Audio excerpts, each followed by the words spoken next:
Hey, TV fans, welcome to Tori Talks TV. I'm Tori. And I'm Dr. S. On this episode, we'll be discussing This Is Us Season 5, Episode 3, which is called Changes. And really, parenting during these changes is the theme of this episode. Mm-hmm. You're a parent, Dr. S. How did you feel? Did you feel I felt like old school This Is Us. I was thinking I remember always throwing in a nugget of wisdom that I learned from This Is Us. And so I was happy to see that back. I feel like I got some nuggets to take forward with me as my children grow. So yeah, I was happy with it. It was a change of pace from the first 2-hour premiere that was kind of heavy. Yep. It kind of went back. We still got some of that. It's not like they just dropped everything. But it was kind of more old school This Is Us with deep meaning of life questions. Yes, indeed. I second that for sure. Yeah. All right, well, let's talk about our big three. Let's start with Kevin this time. Okay. Kevin and Madison, the polite strangers. So yes. There's some cracks forming in this relationship, but for good reason. I mean, I hate to say this, but I've kind of always been against this relationship, even way back when they just kind of hooked up. So, but I like this. I like that they had this moment to talk about their issues together and kind of come to the realization that, we don't really know each other all that well. I really enjoyed that as well. I thought it was really we knew more, that really makes me think we know more about Madison than Kevin knows about Madison. I was duh, she has eating disorders. And then I was no way, he doesn't. How? He doesn't. Yeah. And then I didn't know he basically has an eating disorder. Did not know that.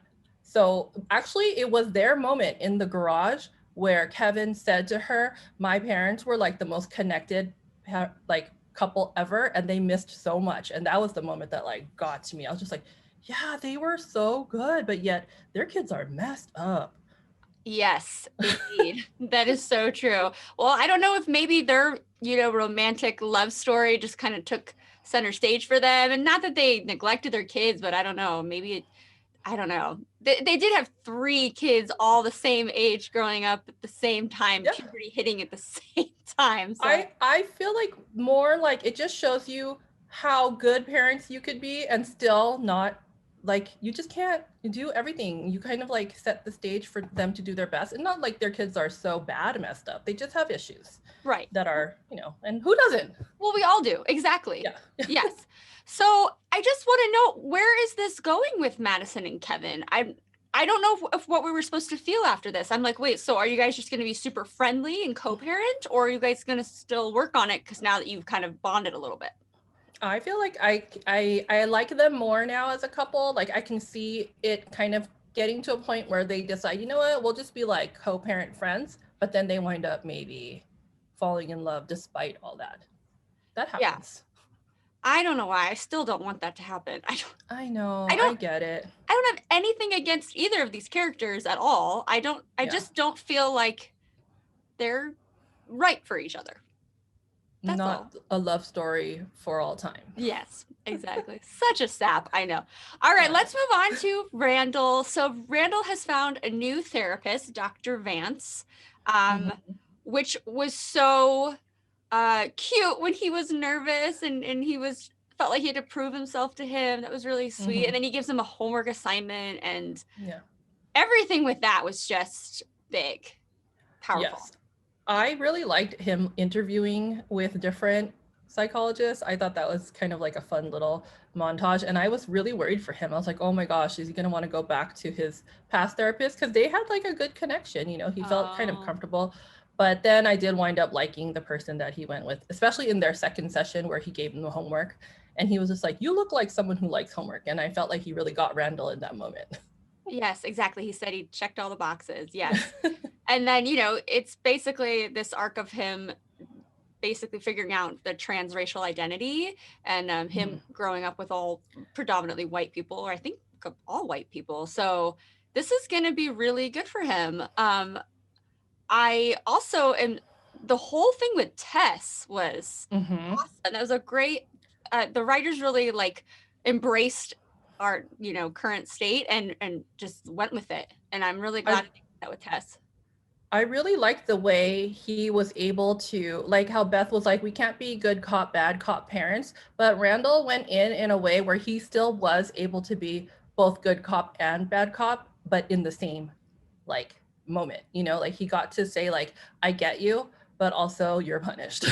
Yeah, like he was actually proud of her Yeah. for, you know, coming into her own and realizing these microaggressions. Like, wow, he probably, he was saying that he was worried that she would be like him. He would just internalize everything. He saw it. He just never really dealt with it. So, but then, still have to punish her. You can't act that way. The execution was not right. It was, yeah, exactly. I really thought that was a good way, like that he was able to like do both things. I'm also curious to see how like the little story that he wrote in the journal for his therapist about that moment when he was a teenager and the white friend like kind of hitting on him.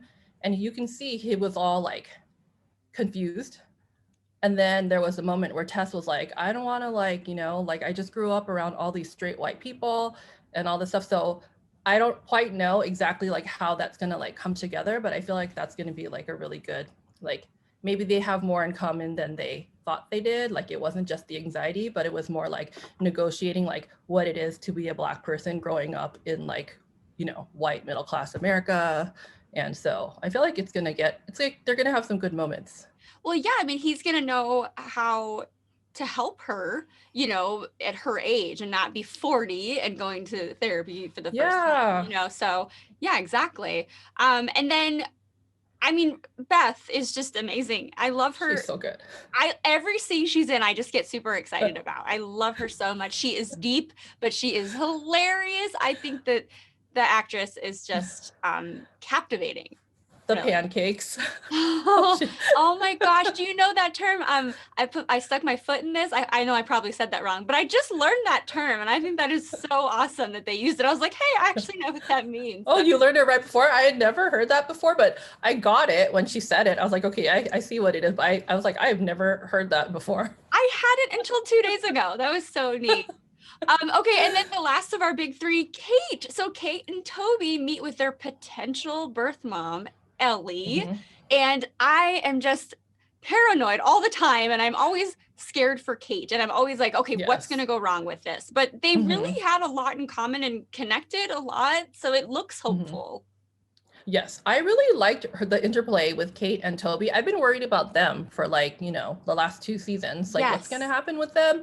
And then when they got in that little tiff over the diapers and that whole thing, I was like, oh God, they're going to totally ruin this thing. But then they kind of like pulled it together and I liked all that. But yeah, I am worried about her because even like in the flashback to her as a teenager, when she's got that the boy who came over and she thought that like poor Kate, you know. Sure, yeah. And it was because he's like a fan of the desert. Like, oh, come on. She can't even win to the desert. Right? Terrible. He used her for her desert scenery or that project. She chose the desert. Yeah, it's interesting. And, you know, in that same flashback, Rebecca was obviously comforting her daughter and they had kind of a nice bonding moment. And then at that same exact time, Jack is in the garage teaching Kevin how to lift weights. And then again, I'm saying, what about Randall? You know, I'm just always like, but what about Randall? Yeah, and then that's when he has that kind of disturbing moment with Tanya, the friend of Kate, where she says, I always wondered what it would be like to kiss someone like you. Or and he doesn't have anyone to talk to about that because like obviously she means a Black kid, right? Yes. Like, but then he doesn't know what to make of that. He's never had like a Black parent or Black friends to talk to, and he just keeps it all inside. That is really sad. So it kind of makes sense that he has this Black therapist now that he can tell him everything he's experienced and probably have him relate, but he's nervous about it because he's you know, and why he feels like he has to prove himself. So that is very deep. But there's also at the very beginning that little girl Lynn with her grandfather, Vietnamese, yes, and that whole thing threw me off. I had no idea where that was going. Same here. So I kept thinking, okay, Vietnam. What do we know about Vietnam? We know that Jack went to Vietnam. Is this about Jack, Nikki? Is it about? I also remember Zoe. Was that the who went to? Wasn't she like taking pictures in Vietnam? Yes. So then I was like, what's the Vietnam connection? And then of course we learn at the very end. Laurel. But what? What's happening? I mean, yeah, I guess we don't really know much, but we're like, I just feel like it's setting it up for we get to learn more about, Randall's birth mom and the journey she took. And do they collide? Is there any kind of intersecting going on? Because they didn't give like a year, right? Like a time frame for that. So I was kind of trying to figure out like, okay, when does this take place? And then when we saw her picture, I said, okay, so she got there somehow after she didn't die. But then like, how did she get there? How long did she live? All these questions. It was so brief too. They gave us, I thought there was gonna be more. Yes. A little bit more. That's true. That would have been nice. I'm sure they had plenty of time to do it. The rest of the season, season 6, but I have to just give a little shout out to the Buffy references. Oh my God. It was nostalgia inducing. And I was like, oh my gosh. The second they said Willow, I always think of Buffy as well. So then when they said that, I was like, no way. Oh my gosh. Exactly. And then the Ghostbusters ringtone, I was like, are you my best friend?